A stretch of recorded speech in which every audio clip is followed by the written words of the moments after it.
മർക്കോസ് 11:2. ഒരു കഴുതക്കുട്ടിയെ കെട്ടിയിരിക്കുന്നത് കാണും, അതിനെ അഴിച്ചു കൊണ്ടുവരുവിൻ. യേശുവിൻ്റെ കുരിശുമരണത്തോട് അടുത്ത സമയം.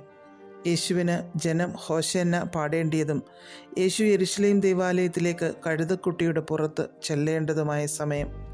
പ്രവചനങ്ങളുടെയും ദൈവീക പദ്ധതികളുടെയും പൂർത്തീകരണത്തിലേക്ക് എത്തേണ്ടുന്ന സമയം.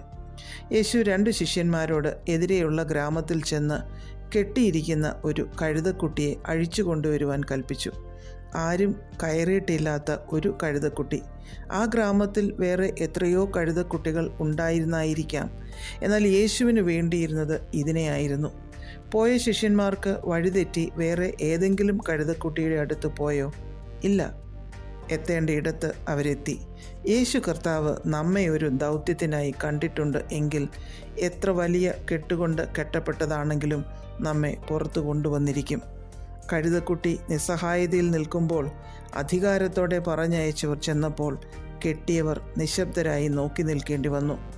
കർത്താവ് നമ്മെ ഉപയോഗിക്കേണ്ടുന്ന സമയമാകുമ്പോൾ എത്ര വലിയ സെക്യൂരിറ്റിയുടെ കാവലിൽ ആണെങ്കിലും നമ്മെ പുറത്തു കൊണ്ടുവരും. അപ്പോസ്തലപ്രവൃത്തി 12 പത്രോസിനെ കൊല്ലുവാനായി പിടിച്ച് തടവിലാക്കി, ഒരുപാട് കാവൽക്കാരെയൊക്കെ ആക്കി. എന്നാൽ ദൈവപ്രവൃത്തിക്കുള്ള സമയമായപ്പോൾ ഒരു ദൂതൻ തന്നെ അറയിൽ പ്രത്യക്ഷനായി. കൈമേലുള്ള ചങ്ങലയൊന്നും അഴിച്ചില്ല. പത്രോസിനെ പുറത്തു കൊണ്ടുവരുവാൻ അത് താനേ കൈമേൽ നിന്ന് വീണുപോയി. എത്ര വലിയ രാജകീയ ബന്ധനമാണെങ്കിലും എത്ര കാവൽക്കാരെ കാവൽ നിർത്തിയാലും ദൈവപ്രവൃത്തിക്ക് ഇതൊന്നും തടസ്സമല്ല.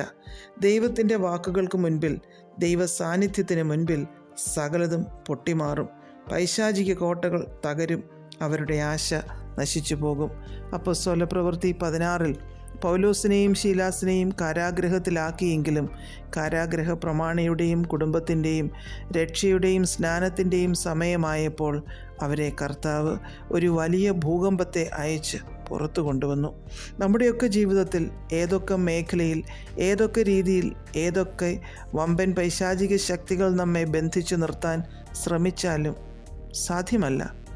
സമയമാകുമ്പോൾ രക്ഷകൻ തൻ്റെ അധികാരത്തെ അയക്കും. നമ്മൾ സ്വതന്ത്രരാകും. കർത്താവിനായി കൂടുതൽ ശക്തിയോടെ പ്രയോജനപ്പെടും. നിരാശപ്പെടാതെ പ്രത്യാശയുള്ളവരായി നമുക്ക് കർത്തൃസന്നിധിയിൽ ആയിരിക്കാം. പ്രാർത്ഥിക്കാം. പ്രിയപിതാവേ, ഞങ്ങളുടെ മേലുള്ള അങ്ങയുടെ കർത്തൃത്വത്തിനായി സ്തോത്രം. യേശുക്രിസ്തുവിൻ്റെ നാമത്തിൽ ആമേൻ. God bless us all.